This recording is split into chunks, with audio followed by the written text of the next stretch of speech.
vamos todos voltar a Assis e viver o que Francisco viveu,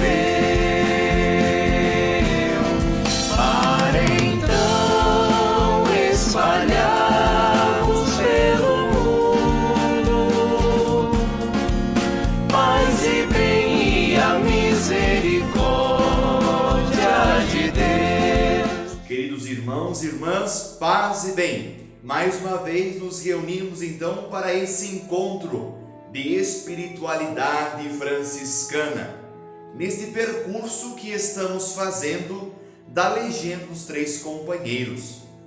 No capítulo passado, Frei Lucas nos mostrava esse encontro que Francisco tem com o crucificado. E esse é um dos encontros marcantes na conversão de São Francisco.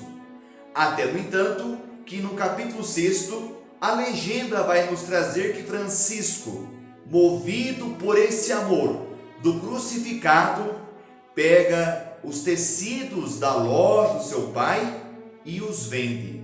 E vende também o cavalo do qual ele estava montado. Reúne esse dinheiro todo e vai apressadamente para a igrejinha de São Damião.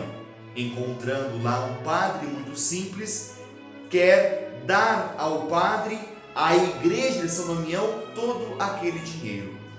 O padre, porém, movido por um certo medo dos seus pais, que ao descobrirem que Francisco havia feito isso, nega então esse dinheiro. Mas Francisco não se contenta, ele despreza o dinheiro e joga pela janela e também pede para que pudesse morar ali na igrejinha de São Damião. Francisco então faz isso. O padre aceita e permite que Francisco estabelecesse morada na pequena igrejinha que revolucionou a sua vida.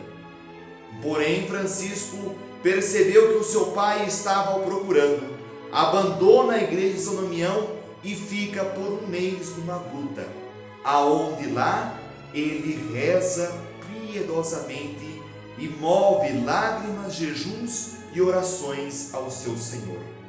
É muito importante percebermos que na espiritualidade cristã sempre há esse momento de nós nos aquietarmos, esse momento de voltarmos para nós mesmos. E Francisco foi uma pessoa que fez essa lógica do encontro com Deus, separando-se de tudo. Muitas das vezes precisamos também nos voltarmos a nós mesmos, entrarmos dentro de nossas cavernas para podermos escutar a voz de Deus.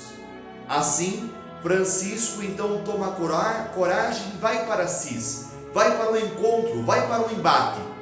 E esse embate se dá de uma forma um tanto violenta, porque o seu pai, sabendo que estava em Assis, vai até ao seu encontro. O texto até fala um lobo que vai atrás de uma ovelha, e o pai de Francisco o captura e o prende. Francisco é liberto pela sua mãe, que se compadece vendo seu filho movido por boas intenções. Então Francisco solto volta para essa caverna, volta para a sua vida de encontro com Deus e de escuta para saber o que o Senhor, qual é a proposta que Deus tinha para a sua vida. Então o seu pai, movido por um grande ódio, movido por um grande rancor de ver o seu filho ter assaltado a sua loja, os seus empreendimentos, vai até os cônsules da cidade de Assis. Esses mandam um pedido judicial para que Francisco restituísse para o seu pai as coisas. E Francisco responde para o superior de justiça que agora ele serve a Deus e não tem mais nada o que fazer. Os cônsules, para não fazer uma revolta e vendo que Francisco era agido por boas intenções, fala para o pai dele: depois que a pessoa voltou-se para Deus, isso tudo foge de nossas mãos. No texto fala, foge da nossa alçada. O pai de Francisco, não se contentando, vai até o bispo. E o bispo, vendo toda a situação, muito humildemente chama Francisco. E Francisco atende o bispo. Francisco é essa pessoa reverente à igreja. Vê na pessoa do bispo a vontade do Senhor.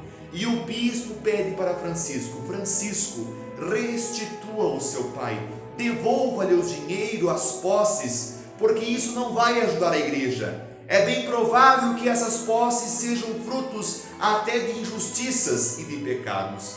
E Francisco faz isso de forma radical. Não devolve somente o dinheiro, mas devolve-lhe toda a sua roupa, tudo o que ele possuía, então devolve ao seu pai.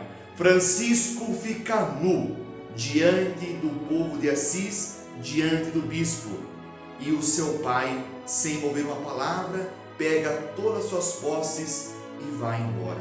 Isso causa uma revolta muito grande do povo de Assis em relação ao seu pai, mas ao mesmo tempo essas mesmas pessoas se compadecem e choram por Francisco, porque veem que Francisco é movido por um espírito bom. Então Francisco é coberto pelo bispo, ou seja, a igreja acolhe esse pobre de Assis. Meus irmãos e minhas irmãs, o capítulo de hoje nos mostra que Francisco se dispõe de tudo. Francisco é o símbolo da liberdade. Francisco não se prende aos bens materiais, não se prende nem à sua paternidade, porque diante do bispo fala: hoje em diante meu pai é o pai que está no céu, não mais meu pai de Bernardone. Essa liberdade que Francisco é impulsionado é a liberdade que muitas vezes nós queremos conquistar, e muitas das vezes a nossa liberdade ela é tolhida por muitas coisas frívolas, por muitas coisas que são deste mundo e que são passageiras, e impedem com que o nosso coração alce o verdadeiro voo, o voo da vontade de Deus, que nos quer livres, desapegados, para que assim como Francisco de Assis, estejamos totalmente disponíveis para amar e para servir. Continue conosco nessa caminhada franciscana, e se você ainda não se inscreveu em nosso canal, por favor, faça isso, se inscreva, ative as notificações e compartilhe esses vídeos, compartilhe esse momento tão especial, tão profícuo de oração, de meditação e de escuta do que Deus tem para conosco. Fique com Deus, um grande abraço, paz e bem.